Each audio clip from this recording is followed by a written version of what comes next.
smaller turbo means lag is less, but because it's a small turbo, there's like no. So right now we're like at 3,500.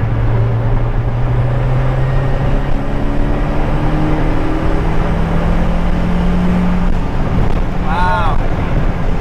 So we're obviously driving already, like already moving. Like if we were at a dead stop and like took off, then you'd get like the tire spin and all that stuff. Of course, I felt how torquey it is. And the power band, yeah, from 3,000 you were at 6,000.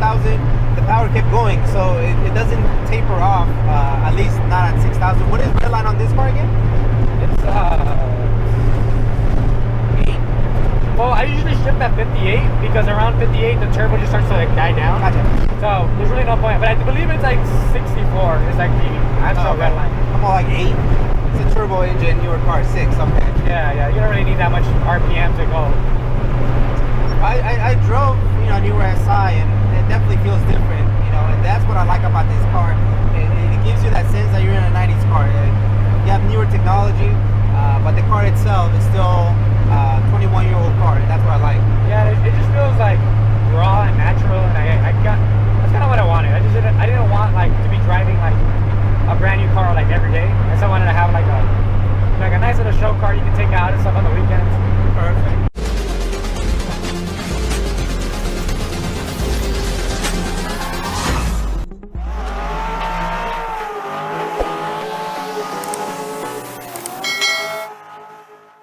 All right, everyone, welcome back to Automotive Anatomy. Today we have Louis. Louis, thank you so much for making the time this morning, man. No problem. Good morning. So I'll be honest with you, man. It's such a blessing, and we're super humble that we have a SEMA build in our channel. It really means a lot. Please understand that, like, having a car like this that has so many cool little things, and for you to make the time for us, it really means a lot, Louis. So thank you so much, man. I really appreciate no problem. I'm glad to be here. So before we talk about this amazing build and GroupNGarage, tell us a little about yourself. Like, what's your background in cars? When do you remember thinking this is a hobby that I want to pursue? I've been working on cars since I was like little, and you look like you're 16, bro. What do you mean since little? Yeah, no, I was like 6 or 7 years old working with my dad. He always had like Hondas, but he never did like anything like crazy, like, builds wise, but it was just kind of like a passion. And then basically our background is we only really work on the new Civics, like 2016 and up. Okay. I mean, we've always had the older chassis. I've had AP3s, EM1s, DCs, but I've always like really only liked like new generation technology because it's like nobody want to work on them at the time. Okay. So when I had my 10th gen, like there was really nobody working on them. It was just kind of like you either took it to Honda or you took it to like some random place that like never touched them before. Yeah. So I was doing all my own builds, and little by little I just kept getting more and more people, and that's kind of how we started our shop. Okay. Just 2000, like late 2018. Okay. So we've had a couple years just doing like 10th generation stuff. And by 10th generation stuff, do you mean Civic specifically, or so we do Civics, Accords, Type R's. 10th gen, I kind of like that. The newer generation where all the new stuff, all the turbo stuff from the factory. So got it. That's kind of where the inspiration for this car kind of came from. It was all that, basically all that background that we learned over the years. And biggest thing is like, how can we implement everything that we've learned into a classic chassis? Got it. Okay. So as we fast forward, obviously I know that with SEMA builds, it's always a last minute kind of thought or planning. How did that idea come about for you to put your expertise from you and your guys into this specific car? So with that specifically, I think we had 3 months? I think we had like 3 months. Yeah, to like build the car. But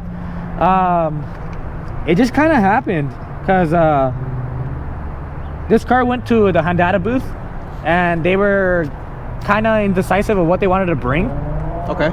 So luckily we have a bunch of companies that we worked with over the years, and they were like more than happy to bring everything together and make a car.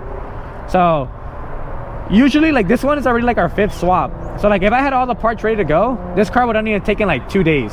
But because of the body work, like putting in the roll bars, putting in like doing suspension, doing wheels, getting the car to look like as it is, that took longer than actually doing like the swap. Gotcha. Like the swap was the easy part. Because that's what you specialize in. Yeah, so like that was like the the fast part better. Like the time wise, like this took the least amount of time was the actual swap. Which is funny because usually it's the other way around. Yeah, the usually wheel everyone, suspension, you can get it, and then everyone wants to do the body like immaculate, and then like by the time they get to the motor, sometimes they don't even finish. Like, yeah, right. They push the car into the show and things like that. Yeah, yeah. And that's something that I like. I know you mentioned, you know, off camera, like, hey, the carriage is very simplistic, but I mean, here at least in our channel, we absolutely love the 90s. Everything. And even, I mean, I probably would tease you, you know, how come you didn't do an ITR swap, you know? But yeah, you know, you probably want the USDM. I got a lot of those, don't worry. I got a lot of those that seem like, oh, it's ruined. And I was like, they felt a lot worse. Well, when I let you guys know that this is actually like a one owner GSR. Oh. And that really got to people because they're all like, oh, it's ruined. Like, shit, then it's like an LS or gotcha. Yeah, like if it was like an LS or something, I feel like it'd be a lot less. But because it's like an actual GSR, it's like, they're all like, oh, like they're so least. Where's the engine? We have the engine. Give us the engine. Like, $3,000. Gotcha. Okay. Yeah. No, but we absolutely love what you have. And so you had the car just kind of hanging out. It obviously didn't look like this, but it was already there. Yeah. So like my buddy, he had it in Fontana for like since 2001, and then he tracked it with us for like a long time, and then he would always be like, oh, I'm never gonna sell it. And then like one day he's like, I think about selling it. And I was like, well, I'll buy it from you. I was like, I don't want the motor. I was like, I don't need it. So I was like, we'll take the motor out for you and everything. And then just, you know, whenever you're going to use it, because he has an EK and he wants to put it into his hatch. Okay. So we're going to put his B18 into there. So you said good about repurposing everything else. Nothing's going to waste. Yeah, I mean, especially stuff like that. B series is getting so rare now. Oh yeah. And it's like the cost of everything is like. Hence what we're going to talk about what's under the yeah, exactly. That's cool. I like that. Right now the car's cold, but so that temperature gauge actually works. Yeah, so as we're driving, right now it's pretty cold, so right. It usually around the middle, it's around like 170. That's when you'll see like middle temp. Gotcha. But yeah, your fuel gauge works. All that works. Why not go digital? By the way, I love it. I love it. It's cost. That's the thing is like we have an option for like the AEM CD5, which is like the screen. For SEMA we had the screen, like we have it too. It's just I wanted this to work. I personally love this more than the digital. But yeah, because that's just me. I mean, I just love like the analog style, like just because it's like when you're driving the car, like I feel like I wouldn't want to feel like I'm in a new car. I want to feel like I'm in a DC2, you know, with more power and reliability. Yeah, exactly. Of course. And yeah. The hardest thing was to get the temperature to work. Because I can only imagine the B series uses it's got like a thermostatic switch. So basically what it does is like when it heats up, it just kind of grounds itself like this, and then it sends a signal, and that's what gives you like the on and off. Okay. But these new cars, because they're CAN bus, it's just always getting the data from the engine, you know, so it's constantly getting fed data. So what I had to do was implement like that old sensor into the engine, and then just run wiring. There's just one wire, but run the wire to the gauge, and then that's how we got it to work. But it took us like 2 months to figure that out. I bet. Now, what was the car that you first did the swap in? It was an EJ. It was another EJ. Okay. And then after that, we did a DB8, which is like a 4-door Integra, and then we did another EJ, which was the EK, like the EK one that we have right now. And that was just track purposes. Yeah, and then we did this one. And then right now we're working on the CRZ for Honda. Like we're just redoing a lot of the stuff because they did it with some other people, and like it was like 4 years ago, so we're just basically revising it. Gotcha. But yeah, I mean, that was honestly the hardest thing. The fuel gauge, it's the same because it's the stock fuel tank, the stock like pump, the stock reader and everything, so none of that changes. So that always has always worked. But yeah, getting the tack and the speed, that's just basically just converting signals. Now, how does that work with the Bard, with the fuel tank? They're okay with that? Don't you have to upgrade the tank, or is it just like certain things? So we had to add the emission system in the rear, which is like the canisters. So we got them from the tension, and we added. And that's it.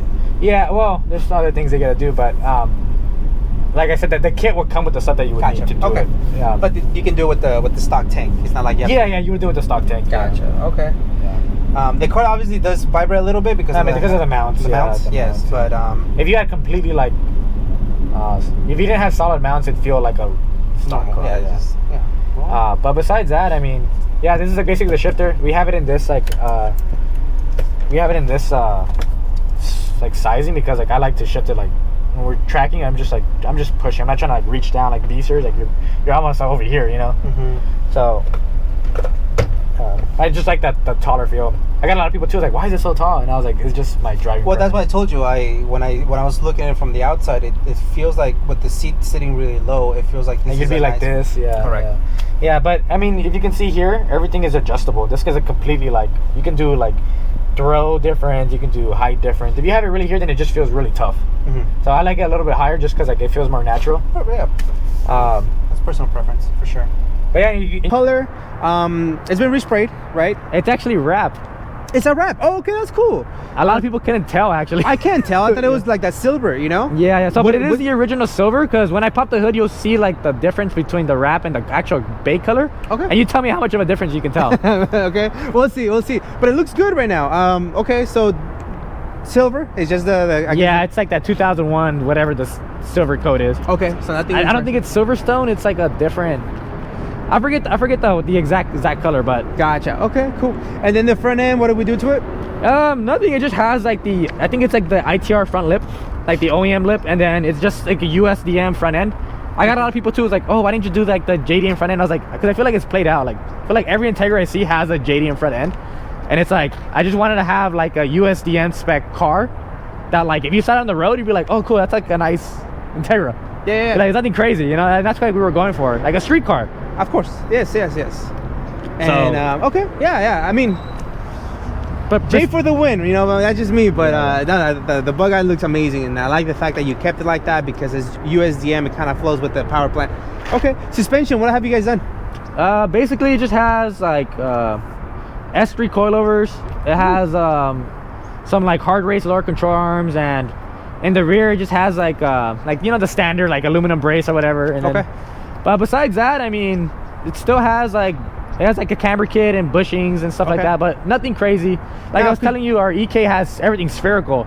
Gotcha. So like that car is like a pain to drive because like you hear like every tick and turn, and with this one it's a lot smoother. It's like a lot more.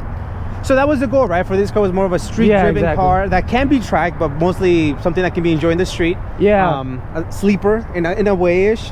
While you have other builds where it's just completely probably just track. You don't want to drive on the freeway. Got it. Okay. Beautiful. Braking system, what have you guys done? Just in the front, it has like the Wilwood 4 pistons. Like pretty standard. We were actually going to do the spoon brakes, but the lead time was about like 8 months. And you had 3 months as you yeah, and we had 3 months as we did, and then gotcha. And then we're a spoon distributor, so it's kind of like we didn't want to buy them like off somebody and like they were used, and when we can like easily buy them new. So it's just kind of shipping stuff with Japan right now, but I mean luckily, I mean, Wilwood, they were just like, yeah, we have it available, like you can have it to you by like in 2 days. So I was like, cool. I was like, let's just order them. And it goes back to an Integra has a aftermarket support where you can order a whole bunch of off the shelf, and you know it's gonna work. It's pretty funny because there's a lot of things that like you would think would be in stock, but then it's like you can't find them anymore because of the age of the car. Interesting. Okay. There was a lot of stuff from Honda brand new that we had to order, because when you see the bay, I'll show you like all the stuff that we had to find for sure. Okay. Because we were trying to make it look OEM as possible.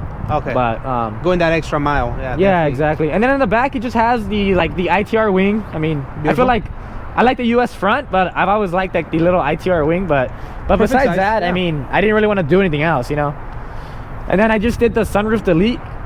Our fabricator made up like a plate delete, and then because we added the roll bar inside, it kind of clashes with the motor. Interesting. So we just removed it. We lost like 40 pounds, and then we added 60 pounds. So, and then wheel specs, I just did the Group B Unlimited, and these are more like the traditional 90s look. And they're wrapped around some Nankangs, and they're the CR5, so like they're like the actual track tires, so like they're super sticky, so you do hear a lot of rocks and stuff getting picked up. So, and what are the specs on the wheels? So these Nankangs are the 225 45s by 15. Okay, and they're 15 by 8? Yeah, they're 15 by 8s, yeah. Plus 25? I believe they're 35. 35, okay. Yeah, I see a nice little dip dish in there. And it floats very nicely. Gotcha.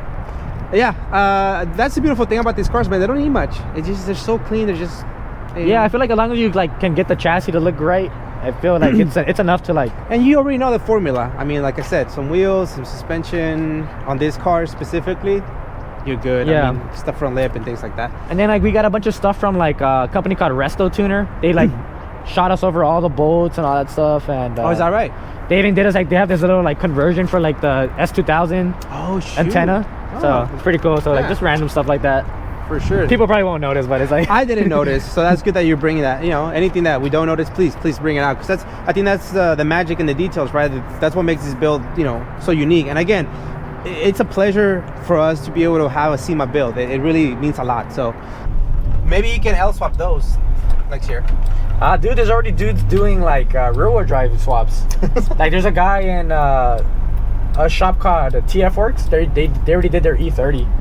Oh shit. So they want to use it because of the torque that this car can make. Because stock you can make 250, Which is insane. or like, well, you can make 300 technically, but we said we don't want to go that far because you might break something.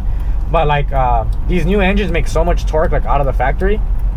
This car could be making like 250 horsepower, but it can make like 330 torque. It's insane. And like completely like a stock setup. But the thing is that what breaks these engines is the torque.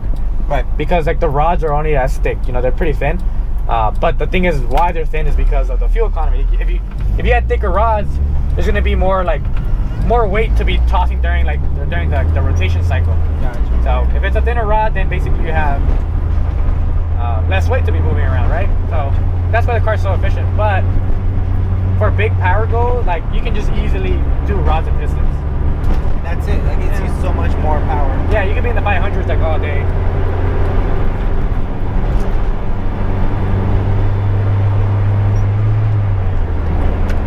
It drives so smooth. Yeah, There's no hiccups, there's no glitching, the car doesn't feel like crazy. You're running what, stock clutch? Yeah, this is a stock 11 gen clutch actually. That's like the 11 gen SI. It's the same thing. It just has a lighter flywheel. Exhaust system? Because I'm in here, it does sound a little louder. I like it. I mean, it's not a bad thing. Yeah, so this is like the FXE like SW3, Okay. and they're front pipe, but it has just one resonator and one muffler. That's pretty much it. Nothing crazy. It's nice in tone. I like it. Yeah, so a lot of people like expect like a crossover, but it's just like when you start hitting the boost, like you're barely sitting in this car. But like when do you think like we'll start like making power? Like when the boost will come in? Yeah. If I had to assume, I would... Like just pure assumption. Yeah, I mean, I'm thinking 5,000 RPM? So this starts. Or are we already in boost? No, we're not even in boost. Okay, Right now I'm not even on though. So this car will already start making power at 2,800 RPM. Oh shoot. So you're like, as soon as like I floor it, we'll already be in power band. Compared to like a B or K, you need to be like 5,000 to 6,000 to be making power. 6, You know? yeah. The smaller turbo means lag Yeah, well, is less, but because it's a small turbo, there's like no. So right now we're like at 3,500.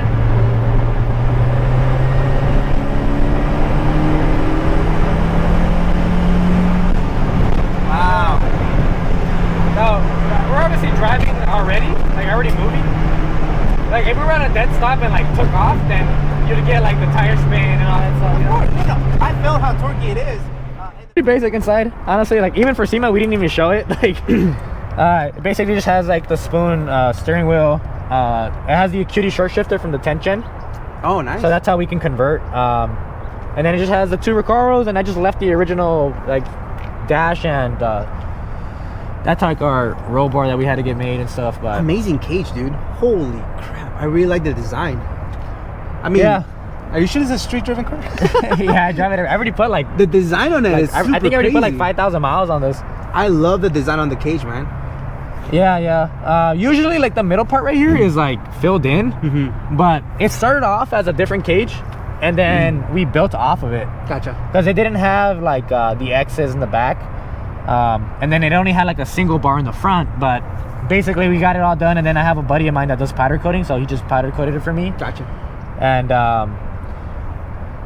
yeah, the cage is one of the things I kind of need to work on, because if you see on the video up there, You see that little thing right there? It hits right there. Okay. But it's because of the floorboard. Like, these chassis are known for the floorboards to warp over time. 24-year-old car, man. Yeah, so for sure. The I fact that that's the only part where it hits, you guys are, Yeah, so what I have to do is I have to unbolt it again, which I'm kind of just being lazy about it, but you're gonna keep it bolted. You're not gonna weld anything. No, I'm not gonna weld it because we're doing track stuff, but not to that extent to where like I feel like I need to weld the 100%.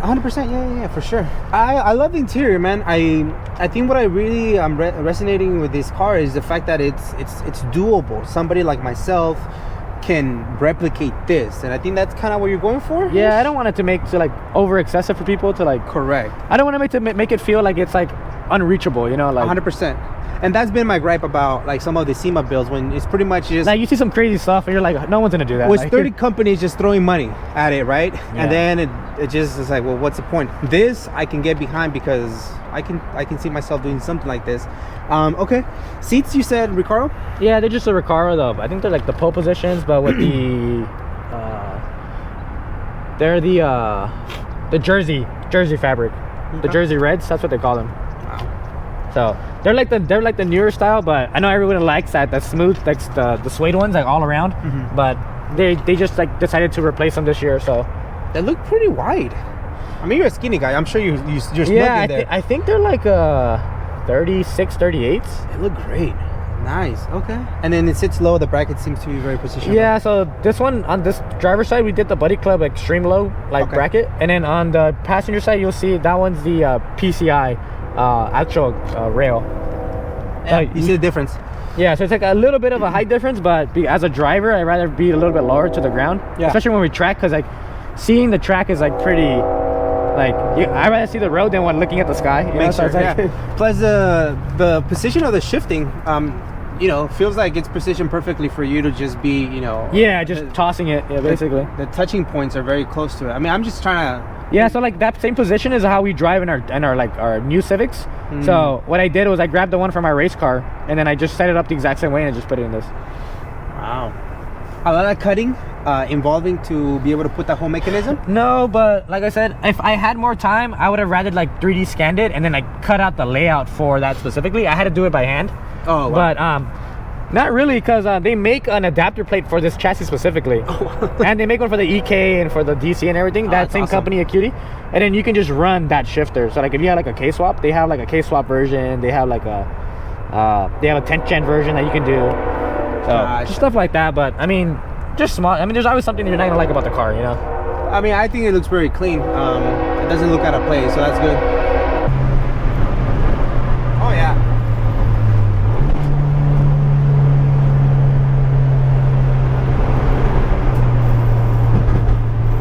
Now, what gave you the idea to go with this specific power plant? Like I said, it's because we work on these every day. Okay. It just made sense because it was just the new. It was just like the new engine, you know, at the time. But like even we're here, like we're pretty low.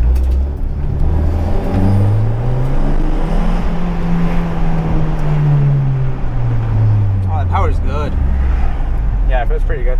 I think I have to make a U-turn over there, right? Yeah, because the entrance over there. You used to live there? Well, I've never gone this way. Lies.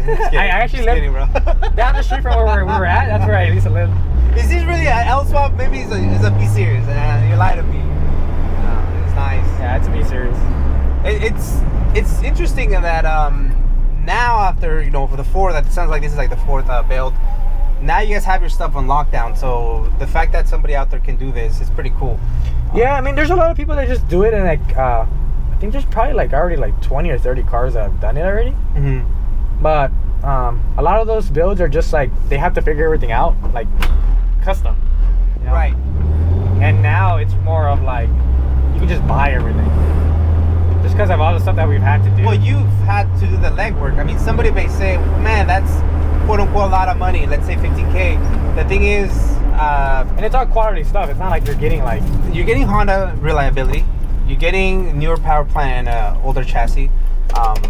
So I think there's a few of us who do value what you guys are doing, and that's the reason why, yeah, I definitely see, you know, the value in it. And I feel like this day and age, like everyone wants everything so simple. Like they want everything simple and they want it cheap, but then they want something interesting like this, and that's not how it works. Yeah, because when we go to meets, it's like this will be the only one in like 1,000 miles, dude. Like, But I wonder why, bro. Like, yeah, I wonder why. Yeah. The idea is for you, obviously, as a shop and as a pioneer on this, is to see more in the future. I mean, otherwise, Yeah. you know, unless you don't want to. But I mean, it sounds like that's the reason why you're building this, so other people have more options.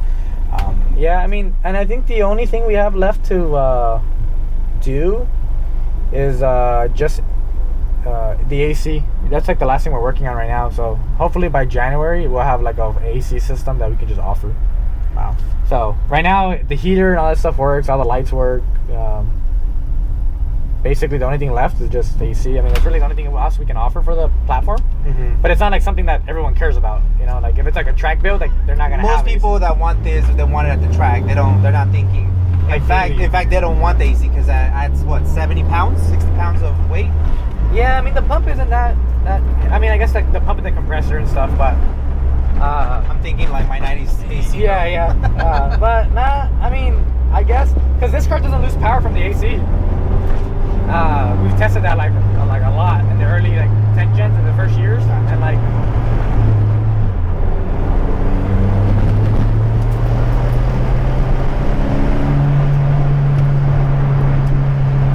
So like, you can jump up to like 70 miles an hour like quick. You can't even notice like how fast you're going. Oh shoot, we're already going. What?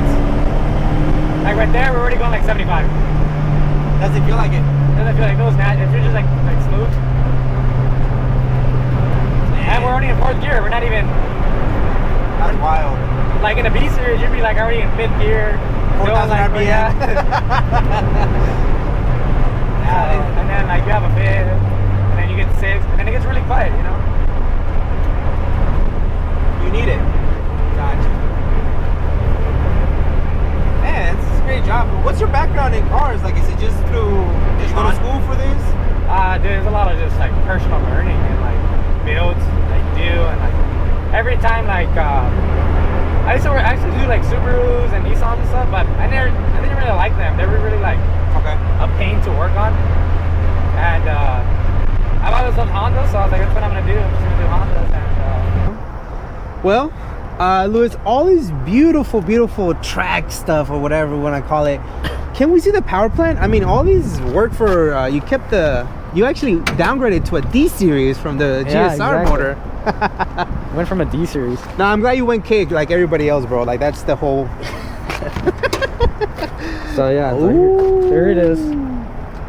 All right. Okay, so yes, I can tell that. I would think that everything's painted, bro. It looks the same. So you nailed it with the wrap. The best is here. You nailed it with the wrap, man. It looks the same. Damn. Yeah, it looks the If same. you hadn't told me that it was wrap, I would think it was painted. Yeah. So we had the hood off at SEMA, and then they lost the bolt. So if you guys notice this, I want to let you guys know this right now. It's not that it's missing, it's just that we had to put them on the hood. No one pay attention to that. Hey, bro, what's up with your bolts? Not there. Yeah, exactly. I want to let you guys know that because there's always going to be that one guy that's going to be like, there's those bolts are missing. And I was like, nah, it's because the hood was in the trailer. And after SEMA, I like how you're explaining that no one cares about, bro. Nah, dude, you'd be surprised. You'd be surprised. Like, it's I'll delete those comments, man. Yeah, We're here for this. So yeah, so this comes out of a 2018 Civic Si. It's basically just a 1.5 turbo, like completely stock, factory spec. So it has the original catalytic converter. We have the original turbo system, the original intake box from the 10th gen. Wow. The original charge pipe, stock manifold. And basically the mounts are made by Hasport. They have a off the shelf that you can just buy and you can just do it yourself, you know. Wow. And a lot of powder coating went involved into this stuff. Like we try to do as much like obviously like the original like the liner, the liner guard, like the actual hood props. We did like all the brackets for the reservoir systems. That battery was like the most pain thing to get because they don't make them in that orientation anymore. So now they're flipped everywhere. What? So that's an actual genuine Acura battery that we had to it was a whole thing. It was a whole thing, but we got it, you know. I mean, I'm not a builder, but couldn't you just extend the cables, bro? No, so like literally we wanted to look OEM, like, because this is where the GSR is, you know, like all this stuff is where the GSR would have it. Let me smack my own lips. That's cool, bro. See, that's the details. I love that. It has a 6-speed from the SI. This one has an M factory LSD that we added. Jeez. So the SI comes with LSD, but for our axles that we make for the swap specifically, we converted to a different type of. It's for the same car, but it's just a different spline count that they make. Okay, so there's a lot that I want to get into just because I geek out about this, bro. Like, I know it's not a case series, but I love the fact that you're taking this. Now, the plan is that if somebody wanted to do this, they can reach out to you and you'll be able to provide a whole bunch of stuff just to plug and play for them, right? Yeah, so we're gonna have two options. Like, either like if you live in California, then obviously we can do it for you. But if not, what we're gonna do is this will just come to you at your home in a crate. Gotcha. Okay. And your shop is located in California, where? Yeah, in Montclair. Montclair. Okay. Yeah. Cool. So, and if not, then you have the options to send out of state. Yeah, a crate itself. You'll have like the intercooler system, the exhaust system. It'll come with like, we'll have an emissions compliant version, which would be like, love it, like the original intake with brackets and stuff that we make. And then we'll have a version, if you just want a race version, you'll just have basically people in Texas and Florida, like, now you can keep that emission stuff. Yeah, you can keep it. Yeah, exactly. So we'll have two options basically just for that. And okay. Oh, so my bad. I know you were like into it, and I know like you have. I'm just trying to like intake everything because it's, to me, just such a. It's different. Yeah. Unique idea, man. Okay, so let's start with the axles. You guys make those axles? Yeah, we make the axles specifically. Wow. Okay. Yeah. So you guys make the axles. Yeah. Transmission, you said stock. You added the LSD. Yeah, so it's stock versus except for the M factor LSD that it has. Okay. But the SI came with the LSD as well. Yeah, it right? does. So but the thing is that the spline count is what changes it. Okay. So for us to make it, because if you do the original one, you have to basically use like J series like joints, and the J series joints are pretty thick. Mm-hmm. So there's a clearance issue that we were having. Because we tested it on our EJ has that same setup, but the J series are just a little too thick for our liking. So we ended up finding our own way to making it work. So we ended up using a slightly smaller diameter joint for the actual transmission side, and that just helps us. So like when you're driving on track and stuff, that's when stuff breaks. Like on the street, stuff's really not gonna break. Right. But when we were tracking, we were noticing that the axles were kind of like moving up too much, like during like suspension like movement. Yeah. And it was just kind of hit the frame, so we didn't like that. So we ended up going back and like just doing our own setup, because before we would buy them from Hasport. Gotcha. They have like their own like swap axles. So those are the ones we started with, but they weren't up to par for what we were doing. Yeah, so of course, we had to do our own. Right? Somebody starts it, you guys innovate, and you guys do this. The only thing this engine does have is our head studs. So we make our own head studs for this engine specifically, because that's one of the common issues that the 1.5 has, is because it's boosted. A lot of people overdo the boost, so it starts at shocker. Yeah, right, shocker. And then everyone complains that it has head gasket issues, right? So it's kind of funny. Okay. But we make our own head studs for this specifically, and basically we've done a lot of testing with like open wheel cars and stuff like that. Like I have one guy who does GOTC. He has a L15 swap CRX, and he did 40 psi on his without lifting. What? Yeah, so he broke his pistons before he lifted the head gasket. So we've had pretty good success with those. I love how you're like, hey, like my sister's still good. Yeah. Poor guy, but that's the other big comment we get too, is like, oh, the head gasket issues, oh, the motor, like, oh, like this and this and this. And I was like every car has its issues, and it's like, of course, yeah. So like you can't say K series has no issues. Like it's like you can't say B series has no issues, because it's like it's like you're just lying to yourself. 100%. Yeah. But I mean, I don't know if there's something specifically you want to like, you were interested in like figuring out. Like, yeah, I'm stock turbo. So you're still pushing what, 7 pounds? 18 pound stock. That's stock? Yeah, 18. Because it's a small turbo. So what they're trying to do is like, gotcha. It's more for fuel economy. 8 pounds. Okay. So yeah, so like a non-turboed car from the factory, like a B or K, you would only use that much small boostage, because you have big power like right off the bat. Right. This turbo size like the size of this. Like it's tiny. I'll tell you, like this is like the diameter of the turbo. It's, like, I love it. It's like this small, but it's for fuel economy, you know. Of course. Yeah, so this one we're getting around like 45 miles to the gallon right now. Oh shoot. So we get around like 400 to the tank size. So it's kind of wow. It's a lot. So this car is like super efficient. Gotcha. Now this setup, you can BARD. Yeah. So this one right now is on. It's already been on its appointment. We have it in around like 2.5 weeks still. So but like I said, that's why the reason why we have the cat, why we have the original airbox, the emissions stuff. why we have the original charge pipe, and then this one runs the CARB compliant flash flow that they have available. So just basically a CARB tune that allows you to add a little bit extra power, because this car originally comes with 205 and right now it's making 220. So we left it like just right in the middle between both, because at SEMA we had it at 250 torque and 250 like horsepower, but for tracking it's a lot, especially for this chassis. Like it's gonna be like everywhere, so we lowered it a lot. And then for compliance, we're still in that like sweet spot that we can do that power, those power differences, you know. So management setup is Honda? Yeah, so we use the stock ECU from the 10th gen, the 10th gen Civic. So that's right there. That's so cool. That's so cool, bro. Like I'm telling you, this is the stuff that I'm geeking out on, just being able to 10 gen ECU hanging out in the engine bay. Gotcha. Okay. Yeah, literally. So it's kind of just one of those things. You're still using Integra subframe and everything, right? You guys? Yeah. So it's the DC2 subframe. Okay. But I converted to the EG manual rack. Oh, okay. Interesting. Because we're doing EPS, so electric power steering. We're doing like the Prius setup. Gotcha. So because if you do the regular DC, it has a better ratio, but you have to fill it with fluid, and like if it leaks and stuff, I didn't want to deal with all that. Well, the whole idea is that you're moving and you're improving the technology behind these cars. Yeah, so exactly. So that's why we're kind of moving towards EPS, like everything electrical. 100%.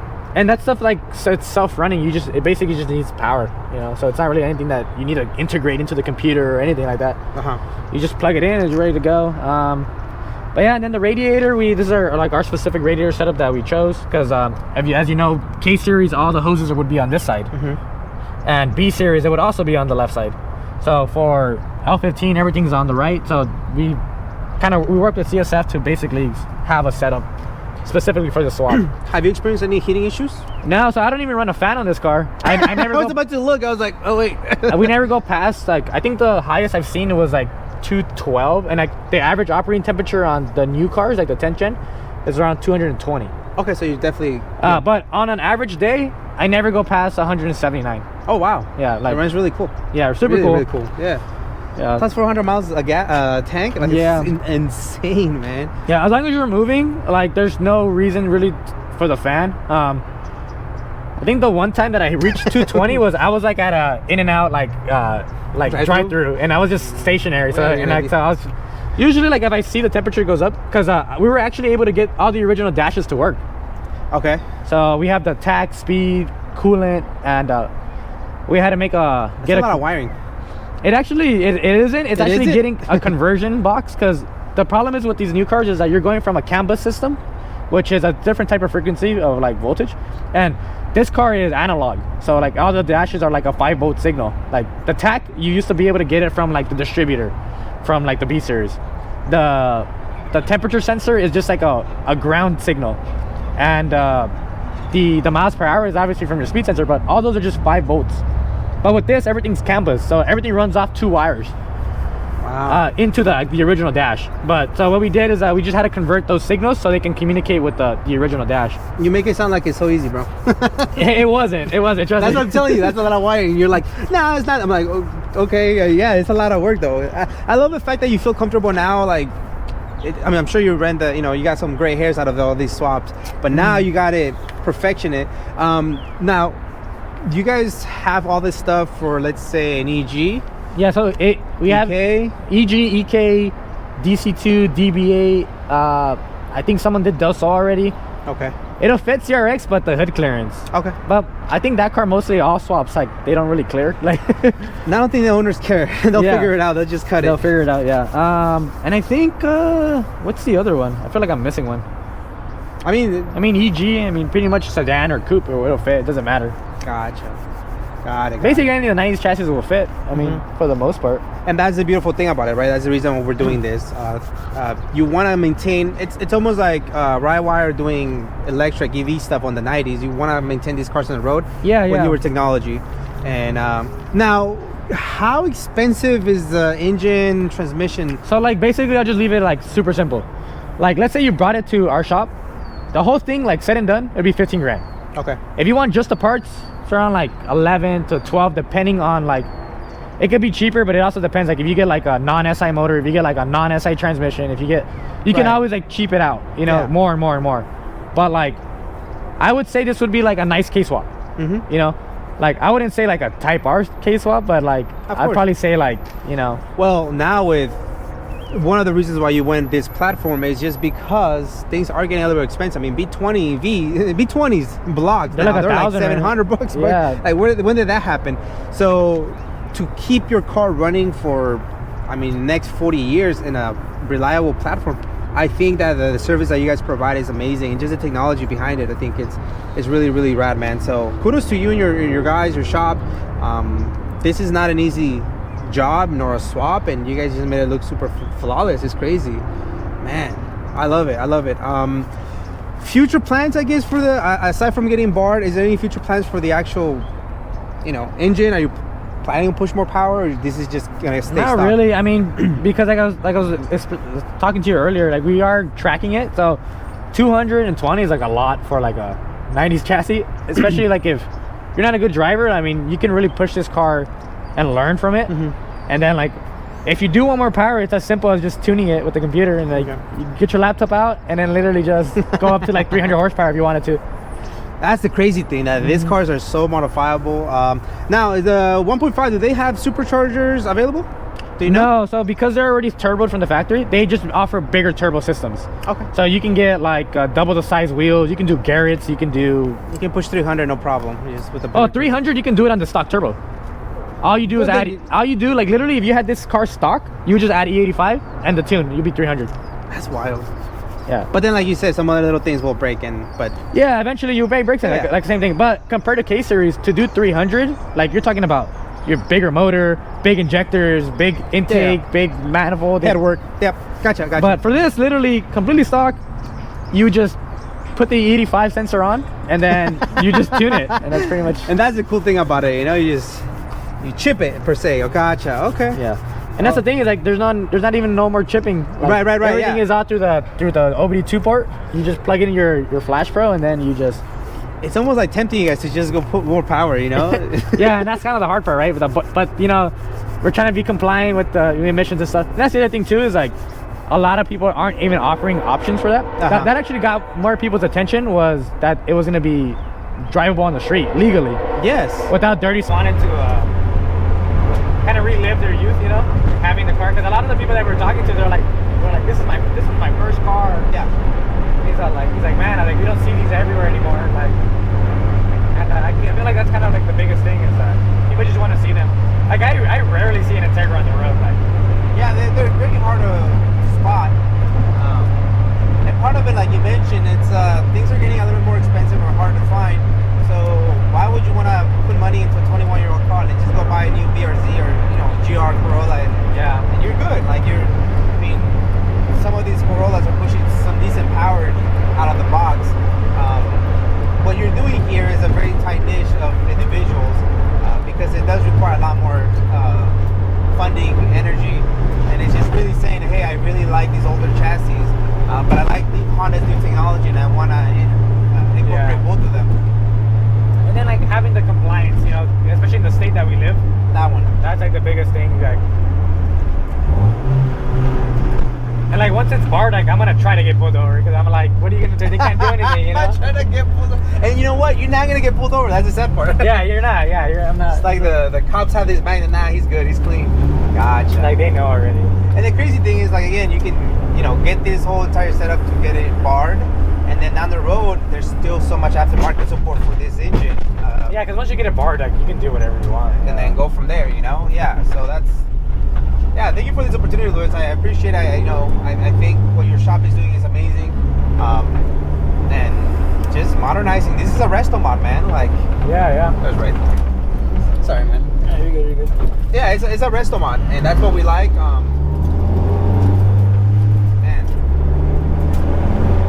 Yeah, just keeping the car alive, you know.